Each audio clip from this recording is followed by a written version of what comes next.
Hello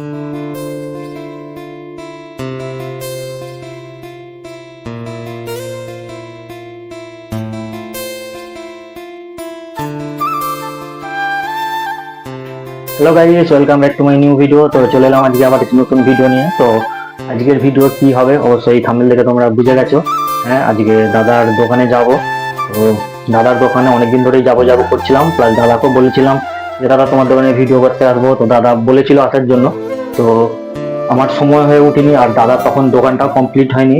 দাদা সেই সবে নতুন দোকান খুলেছিল, তো সেই জন্য আমার যাওয়া হয়নি। তো তোমরা অনেকেই জানো, যেহেতু আমি অন্য কাজের সঙ্গে যুক্ত আছি, তাই আমার ভিডিও প্লাস কাজ দুটোই আমাকে দুদিকটা ব্যালেন্স করে চলতে হচ্ছে। তাই আমি ভিডিওর প্রতি বেশি ফোকাস করতে পারছি না অবশ্যই। তো এবার থেকে কাজ প্লাস ভিডিও দুটোই আমাকে দেখতে হবে, অবশ্যই করতে হবে। তো অবশ্যই আজকে দাদার দোকানে যাব। দাদা এখন নতুন নতুন কি আইটেম বানাচ্ছে, তো দেখবো, সেটাও তোমাদের সাথে শেয়ার করব। তো আমি এর আগে গিয়েছিলাম, তো দাদার দোকানে দেখেছি একটা নতুন আইটেম বানিয়েছে, অবশ্যই সেটা তোমাদের সাথে শেয়ার করব। আর তোমরা ভিডিওটা কন্টিনিউ দেখতে থাকো, কি হচ্ছে না হচ্ছে অবশ্যই তোমাদের সাথে সবকিছু শেয়ার করব। আর দাদার কোথায় দোকান কিনা অবশ্যই সেটাও তোমাদেরকে জানাবো ভিডিওর মাধ্যমে। অবশ্যই তোমরা ভিডিওটা কন্টিনিউ দেখতে থাকো। তো চলো গাইস, লেটস গো, ভিডিওটা দেখতে থাকো। কথা হচ্ছে দাদার দোকানে গিয়ে। A few moments later. So guys, finally দেখতে পাচ্ছ দাদার দোকানে চলে আসছি। অনেকদিন ধরে আসবো করছিলাম, কিন্তু আমার টাইম হচ্ছিল না, তাই দাদার দোকানে আসতে পারিনি। তো দেখতে পাচ্ছ, দাদা বলো কেমন আছো? ভালো আছে। তো দাদার দোকানে কালকে আসছিলাম, তো দাদার দোকান কালকে বন্ধ ছিল, তো যার জন্য আমি আসতে পারিনি। তো দাদাকে আমি SMS করেছিলাম, তো সে দাদা বললো কালকে মানে একটা কাজে গিয়েছিল, তো এক্সাম ছিল, তাই দাদা আজকে দোকান খুলেছে। অবশ্যই অনেকদিন পর দাদার দোকানে আসলাম। তো দাদা বলো এখন দোকান কেমন চলছে? মোটামুটি ভালোই চলছে। তো দাদার আমি দোকানে যখন আসছিলাম তখন দোকানটা রিসেন্টলি চালু করেছিল, এই 3-4 মাস হবে হয়তো। হ্যাঁ, 3-4 মাস দোকানটা চালু করেছে। তো তখন আমি আসবো বলেছিলাম, আমার কাজের চাপের জন্য আমি আসতে পারিনি। তো এখন আমি একটু ফাঁকা ছিলাম, তো দাদাকে সেই জন্য কল করলাম যে দাদার সাথে এরকম তোমার দোকানে ভিডিও করতে যাবো। তো দাদা আসতে বললো, এসেছি। তো দাদা বলো নতুন নতুন এখন তাহলে আইটেম কি করছো তুমি? আমার দোকানে আইটেম বলতে যেমন চা থাকে, নর্মালি চা, তোমার তার সাথে স্পেশাল চা, ওই বাটার মিল্ক, বাটার চা, আর দুধ চা। একটু আমার অডিয়েন্সদেরকে বলে দাও যে কি কি তুমি কিরকম মেনু করছো, এখন কি মেনু বানাচ্ছো তুমি, সেটা একটু বলে দাও। না, এখন তোমার মেনু, এখন তুমি কি কি মেনু বানাচ্ছো আর কি? নর্মালি আমার এটা চায়ের দোকান, তো হ্যাঁ চাটা মেন আইটেম। তো তোমার দুধ চা হয়, দুধ চা, তার সাথে ওই বাটার মিল্ক, বাটার চা, এই দুটো ভেরিয়েন্ট থাকে। আর নতুন কোনো ভেরিয়েন্ট এখনো পর্যন্ত নিয়ে আসেনি। আর এছাড়া তোমার ফ্রাইড আইটেম থাকে বিকালের দিকে ফ্রাইড আইটেমের মধ্যে বিশেষ করে চপটা থাকে, ডিমের চপ আছে। এদিকে দাদা দোকানে চপ তো এখন অনেকটাই শেষ হয়ে গেছে। অনেকটা শেষ হয়ে গেছে। তো আমি যেহেতু একটু দেরিতে আসছি, কারণ এমনি এখন ঠান্ডার সময় যেহেতু এখন গাইস ঠান্ডার সময়, তাই এখন একটু সেলটা কম আছে, তো তোমরা বুঝতেই পারছো। তো মোটামুটি দাদা সব রকমই এখন আইটেম বানায়। তো এদিকে তোমাদেরকে বলছিলাম যে দাদার দোকানে আসি, একটা নতুন আইটেম বানাচ্ছে। তো এদিকে দেখতে পাচ্ছ দাদা মোমো বানাচ্ছে, কারণ আমি যখন প্রথম আসছিলাম তখন দাদা মোমোটা বানায়নি। তো দাদাই মোমোটা নতুন আইটেম বানাচ্ছে। অবশ্যই তোমরা যারা যারা ভিডিওটা দেখছো, বিশেষ করে আমাদের জয়পুর, আমাদের মুচিকাটা, ঝিকিরা বা এই চত্বরে যারা ভিডিওটা দেখছো, অবশ্যই একটা কথা বলবো, তোমরা দাদার দোকানে আসো, কারণ দাদা রিসেন্টলি দোকান খুলেছে। আমার তো চা অবশ্যই খুবই ভালো লেগেছে। অবশ্যই তোমরাও আসো, আশা করবো তোমাদেরও ভালো লাগবে।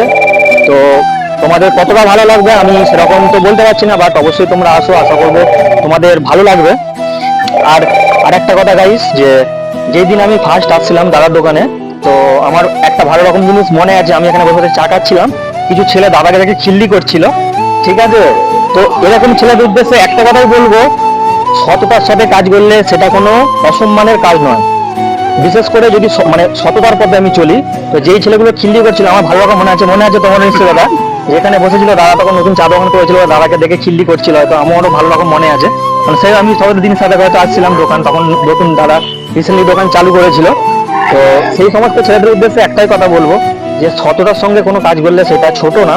কারণ আজকের একটা কথা ভাবো, তোমরা সোশ্যাল মিডিয়া যেহেতু সবাই ইউজ করো, তোমরা সবাই প্রত্যেকে জানো যে আজ ডলি যে নাগপুরের চাওয়ালা, সে আজকে কোথায়? আজকে বড় বড় বলিউড, টলিউড, মানে বড় বড় তোমার স্টারেরা আজকে তার সঙ্গে সেলিব্রেট ফটো তোলার জন্য তারা সামনে গিয়ে যাচ্ছে। এমনকি আমাদের মুকেশ আম্বানি, যে আমাদের গোটা ইন্ডিয়ার মধ্যে 1 নম্বর পয়সাওয়ালা, এমনকি বিল গেটস, যে ওয়ার্ল্ডের 1 নম্বর করোড়পতি, সে তার কাছে চা খাচ্ছে। তাহলে আজকে সেই মানুষটা, সেই চাওয়ালাটা আজকে কোথায় গেছে? তাহলে সে সততার সঙ্গে ছিল বলে আজকে সেই মানুষটা সেই জায়গা থেকে ওই জায়গায় যেতে পেরেছে। তো অবশ্যই তোমাদের উদ্দেশ্যে একটা কথাই বলবো যে তোমরা অনেকেই ভাবো যে এই মানুষটা চা বিক্রি করছে বা এই মানুষটা চপ বিক্রি করছে মানে এ ছোট বা এরকম কোনো কিছু, তোমরা অনেকে ভাবো যে আমাদের টাকা আছে এরকম, অনেকে তোমরা অনেক জিনিসটা ভাবো। তো তোমাদের উদ্দেশ্যে একটা কথাই বলবো যে সততার সঙ্গে যে কাজ করে যদি আমি 10 টাকা ইনকাম করি তো সেইটা আমার গর্বে যে আমি 10 টাকা ইনকাম করেছি সততার সঙ্গে, ঠিক আছে? কারণ সেই দিনকে আমার ভালো রকম মনে আছে, আমি এখানে বসেছিলাম, আমারও নিজেকে খারাপ লাগছিল। তো আমি সেই জন্য আরো বিশেষ করে ভাবলাম যে না, দাদা দোকানে একবার ভিডিও করতে আমি আসবো, কারণ ভালো রকম আমার পুরো মনে আছে সেদিনকে খিল্লি করছিল ছেলেগুলো দেখে, আমারও খারাপ লেগেছিল, দাদারও খারাপ লেগেছিল, তোমারও খারাপ লেগেছিল, আমি বুঝতেই পারছিলাম। এগুলো গায়ে মেখে নিতে হবে। ওইগুলো তো ওইগুলো হবে। তো যেহেতু নতুন দোকান, কারণ একটা কথা সবসময় গাইজ মনে রাখবে, আজকে যে মানুষগুলো খিল্লি করছে, দাদা আজকে এই জায়গায় তো ছোটখাটো দোকান খুলেছে, দাদা আজকে যখন এখান থেকে একটা বড় পজিশনে চলে যাবে, যে মানুষগুলো খিল্লি করছে তারাই আবার এই দোকানে এসে বড় বড় চা খেয়ে দেয়, তারাই হয়তো তারাকে বলবে হেভি হয়েছে, সেই মানুষগুলোই তোমার দোকানে আসবে। কিন্তু তারা এই যে ছোট এই যে সময়টায় যারা সাপোর্ট করার সময়টায় মানুষের অনেকে অনেক কথা বলবে, ঠিক আছে? অতএব সেই সমস্ত একটা কথাই বলবো, তো তোমরা যারা যারা এরকম ভাবছো এরকম দোকান ছোটখাটো যে কোনো দোকান, তো তোমরা অবশ্যই করতে পারো, কারণ কোনো কাজই ছোট নয়, সততার সঙ্গে যেই কাজ করবে অবশ্যই সেটা সম্মানের কাজ। তো তোমরা কোনো কাজকে ছোট ভাববে না।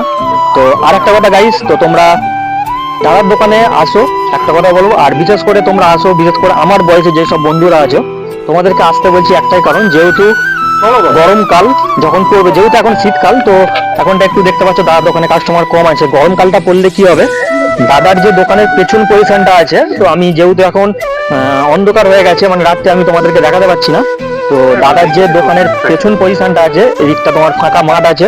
তো তোমরা যারা যারা আমার মতো মানে আমার পজিশনে যেসব তোমরা ছেলেরা মানে বন্ধুরা আছো, তোমরা দাদার দোকানে অবশ্যই আসতে পারো, বিকাল টাইমটাতে এসে চা খেতে পারো। তারপর তোমার এদিকে খোলা মাঠের হাওয়া প্লাস এদিকে গাড়ি সমস্ত রকম আছে, তোমরা দেখতে দেখতে অবশ্যই ঘুরতে পারবে, চা খেতে পারবে। আর আশা করছি তোমাদের চাটা দাদা খুব ভালো লাগবে। তো দাদার মুখ থেকে শুনে নেবো দাদার অ্যাড্রেসটা কোথায়, অবশ্যই তোমাদেরকে সেটা একবার দাদার মুখ থেকে শুনে নিলে ভালো হবে। দাদা তোমার অ্যাড্রেসটা একটু বলে দাও। আমার অ্যাড্রেস হলো জয়পুর আমরাগড়। হ্যাঁ, পারফেক্ট অ্যাড্রেসটা বলে দাও। অ্যাড্রেস হলো আমরাগড়ে যে বৃদ্ধাশ্রম আছে, বৃদ্ধাশ্রমের অপোজিটে আমার দোকান, বা আমরাগড় ফুটবল মাঠ যেটা সবাই মেনলি চেনে, ও তার উল্টো দিকে। তো দাদা বললো যেটা তোমরা বুঝতেই পারলে, তো তোমরা অনেকেই জানো আমরাগড় আমাদের ফুটবল মাঠ, বা এদিকে আমরাগড় আমাদের যে বৃদ্ধাশ্রম আছে, বৃদ্ধাশ্রমের অপোজিটে দাদা এখন নতুন দোকান করেছে। তো তোমরা অবশ্যই আসো, বেশি বেশি করে দাদার দোকানে চা খেয়ে যাও। অবশ্যই একটা কথা বলবো, তো দাদার সঙ্গে সত্যি কথা বলতে আমার পার্সোনালি কোনো চেনাশোনা বা কোনো কিছু সম্পর্ক নেই, তো আমার ভালো লাগা থেকে তো দাদার দোকানে আমি ভিডিও করছি, ব্যাস এইটুকুই। তো আমি আসছিলাম, আমার ভালো লাগলো সেই হিসাবে আমি ভিডিও করছি, বা আমার সেরকম মোটিভ তাছাড়া কিছু নেই। তো অবশ্যই তোমরা আসো, অবশ্যই তোমাদের ভালো লাগবে। তো অবশ্যই তোমরা দাদার দোকানে আসো, আর দাদার দোকানে এখন নতুন নতুন কি কি মেনু হচ্ছে বা কি কি মেনু রেট অবশ্যই সেটাও তোমাদেরকে দেখিয়ে দেবো, অবশ্যই তোমরা ভিডিওটা দেখতে থাকো। সো গাইস, ফাইনালি তোমরা দেখতেই পাচ্ছ দাদার দোকানের যে খাবারের দামগুলো কীরকম কী দাম আছে। তো অবশ্যই তোমরা যদি দাদার দোকানে ভিজিট করো তো তোমরা আরও ভালো করে বুঝতে পারবে, বা দাদাই তোমাদেরকে বলে দেবে কীরকম কী দাম আছে। তো দেখতেই পাচ্ছ দাদা যেহেতু এখন নতুন দোকান করেছে তাই দোকানটা সেরকমভাবে সাজাতে পারেনি, তো তোমরা ভিডিওর মধ্যে হয়তো সেরকম দেখতেই পাচ্ছ। তো যাই হোক, তোমরা আমার ভিডিও দেখে কে কে দাদার দোকানে চা খেতে গিয়েছিলে বা যাও, তো অবশ্যই আমাকে কমেন্ট করে জানিও। তো দেখতে পাচ্ছ সেরকমভাবে এখনও দোকানটা সাজানো হয়নি, জাস্ট এই নতুন করেছে। তো এখানে মোমো তো তোমরা দেখতে পাচ্ছ, তো অবশ্যই যারা মোমো পছন্দ করো তারা অবশ্যই দাদার কাছ থেকে গিয়ে মোমো খেতে পারো। তো যদিও আমি গেছি বাট আমি তো মোমো খাইনি, তাই আমি বলতে পারবো না। অবশ্যই তোমরা যারা যারা মোমো পছন্দ করো তো অবশ্যই তোমরা দাদার দোকানে গিয়ে মোমো খেতে পারো, আশা করছি ভালো লাগবে। তো তোমরা অবশ্যই ভিডিওটা এতক্ষণ দেখতে পেলে, তো সমস্ত কিছু তোমাদেরকে ভিডিওর মাধ্যমে দেখিয়ে দিলাম। সাবস্ক্রাইব করে দিও, আর যারা ফেসবুক থেকে দেখছো অবশ্যই ফেসবুক পেজটা ফলো করে দিও, যাতে নতুন নতুন ভিডিও আবার তোমাদের কাছে তাড়াতাড়ি চলে আসে। তো গাইস চলো আজকের মতো tata, bye bye, love you all. অবশ্যই দাদার দোকানে আসো, একটা কথা বলবো, দাদার দোকানে আসো, অবশ্যই তোমাদেরও ভালো লাগবে। তো আজকের মতো টাটা, বাই বাই, সবাই ভালো থেকো, সুস্থ থেকো। তো দেখা হবে আবার নেক্সট কোনো ভিডিওতে।